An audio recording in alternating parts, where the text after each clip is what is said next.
बाबू माँ बजारू आसले आपण बाहर कुआडे जीवे ना गाड़ी गैरेज रख देवी ना ना आउ कुआडे जीवा ना गाड़ी गैरेज रख दे। आज्ञा कहूली कौन कि कौन कहनु कह ए भोटर परिचय पत्र विषय रे आपणकर आ लोरा दीदी कथा कान पड़ला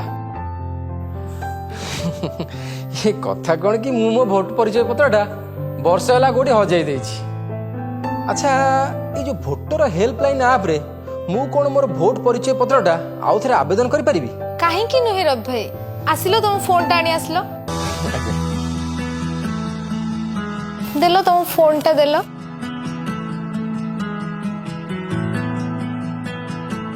देखो रवि भाई फॉर्म 8 को गला पर चारिटा ऑप्शन आसीगला।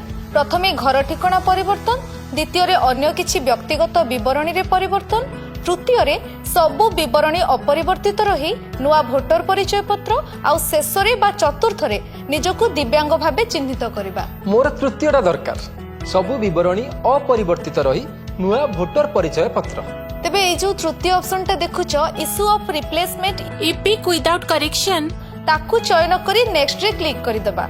एबे कोन आसिला हाँ जदि भोटर परिचय पत्र हजि जाइछि तेबे प्रथम ऑप्शन लॉस्ट रे क्लिक करिबा। जदि प्राकृतिक विपर्यय रे नष्ट होई जाइछि तेबे द्वितीय option destroyed due to reason beyond control like flood fire और नेचुरल डिजास्टर रे क्लिक करिबा। सही परि जदि यह चिरी जाइछि तेबे तृतीय ऑप्शन म्यूटिलेटेड रे क्लिक करिबा। मोर प्रथमटा अच्छा लॉस्ट रे क्लिक करी देखिलो तापर कोन आछी ठीक अछि क्लिक कली। एबे देखो ठीक तार तळ बॉक्स रे क्लिक करी तुम पाखरे थिबा एफआईआर प्रमाण पत्र अपलोड करिवो आउ नेक्स्ट रे क्लिक करि देबो। बस एही पेज रे निजो नाम और स्थान लिखी डन ऊपर क्लिक करि देबो। अरे वाह एते सहज। अच्छा दीदी आउ गोटे कथा टिके बतै दियंतनी कोन पचारुनो कथा कोन कि गाँ रे मो बड़ भाई रुए ए चाष बास मूल मजुरी करे। गत वर्ष एक्सीडेंट रे ता आखि धीरा चली गला। हाँ मामा कहूथिला बड़ दुखर कथा। दृष्टि शक्ति हरई सी एबे दिव्यांग। मो भाउज पचारुथिला ता केमती भोट परिचय पत्र रे दिव्यांग दर्शई हबो आउ भोट देला बेले से सब सुविधा सुजोग पाइबो के बुझेई देले। मु बुझेई दोछि देखुनो मने रखिबो डॉक्यूमेंट सब रेडी करी निजे अप्लाई करिवो नहले मते आनी देले मु अप्लाई करि देबी। एबे जो वोटर हेल्पलाइन ऐप रे चारिटा ऑप्शन देखिली सेइथरे सबुठु तळे अछि निजको दिव्यांग भाबे चिन्हित करिवार ऑप्शन। रुह मु से पेज को आउथरे जाय आसी गला। देखो 4 नंबर ऑप्शन अछि request for marking person with disability. जदि निजको पीडब्ल्यूडी भाबरे चिन्हित करबा पई अनुरोध करबा को चाहछो तेबे चतुर्थ ऑप्शन को चयन करिवो आ नेक्स्ट रे क्लिक कर दबो।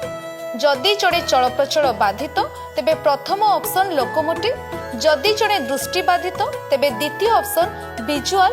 जदि जड़े बाक और श्रवण शक्ति रहित तेबे तृतीय ऑप्शन डीफ एंड डम एवं जदि अन्य कोनोसी दृष्टिरु दिव्यांग तेबे अदर को चयन करी नेक्स्ट रे क्लिक करि देबे। शेष रे एही पेज रे निज नाम और स्थान लिखि डन ऊपर क्लिक करि देबे। हेई गला।